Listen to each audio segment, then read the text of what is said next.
जय श्री राधे, जय श्री कृष्ण। भक्तजनों, आइए आरंभ करते हैं आज की कथा।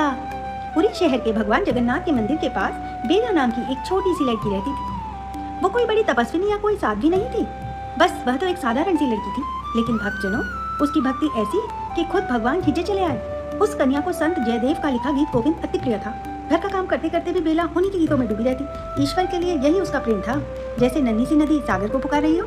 एक पूर्णिमा की रात जब सारी ओर चांदनी फैली हुई थी, उसी दिन बेला के पिता ने कहा, जाओ बेटी, चांदनी रात है, जाकर के खेत से कुछ बैंगन तोड़ लाओ, सुबह जाकर के बाजार में बेच आऊंगा।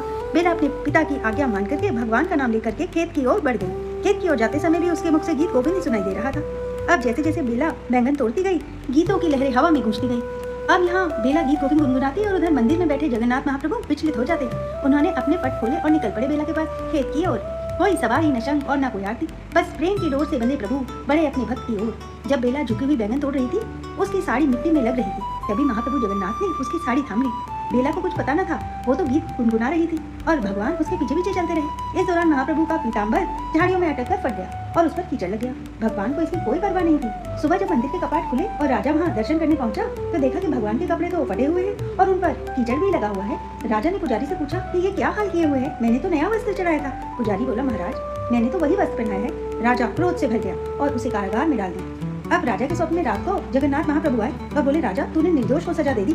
मैं खुद ही अपनी भक्त बेला के पीछे खेत गया था, उसके गीत मुझे खींच उसकी तरफ ले गए और मेरा पीताम्बर खेत में फट गया। जा करके देख, आज भी तुझे खेत में पीताम्बर के टुकड़े मिलेंगे। राजा की आंख खुलते ही वह खेत की ओर भागा और वहाँ सचमुच उसे पीताम्बर के टुकड़े मिले।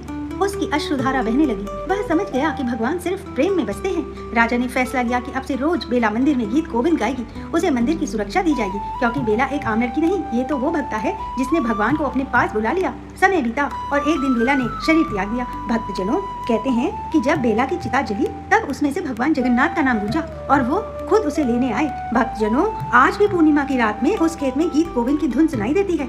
लोगों का मानना है कि आज भी बेला वो गीत गाती है और भगवान उसे सुनने आते हैं। जय जगन्नाथ। आज की कथा बस यहीं तक। चल मिलते हैं एक नई कथा के साथ। राधे राधे।